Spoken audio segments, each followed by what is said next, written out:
অনুসর্গকে কত ভাগে ভাগ করা যায়? উত্তর হচ্ছে 2 ভাগে। একটি হচ্ছে সাধারণ অনুসর্গ, আরেকটি হচ্ছে ক্রিয়াজাত অনুসর্গ।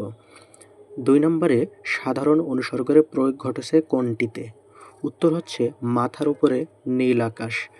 সাধারণ অনুসর্গ, ক্রিয়াজাত অনুসর্গ হচ্ছে যে অনুসর্গগুলো দিয়ে ক্রিয়াপদ গঠন করা যায় সেগুলো হচ্ছে ক্রিয়াজাত অনুসর্গ। এখানে দিয়ে থেকে ক্রিয়া গঠন করা যায়, যেমন দিয়েছে, দিয়েছিলাম।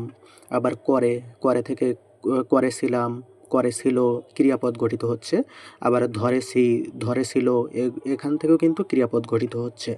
অর্থাৎ এগুলো ক্রিয়াজাত অনুসর্গ। কিন্তু উপরে কিন্তু এটি দিয়ে ক্রিয়া গঠন করা যাচ্ছে না, তাই এটি সাধারণ অনুসর্গ হবে। নিচের কোনটিতে ক্রিয়াজাত অনুসর্গের প্রয়োগ ঘটেছে? তাহলে উত্তর হবে তুমি আসবে বলে দাঁড়িয়ে আছি।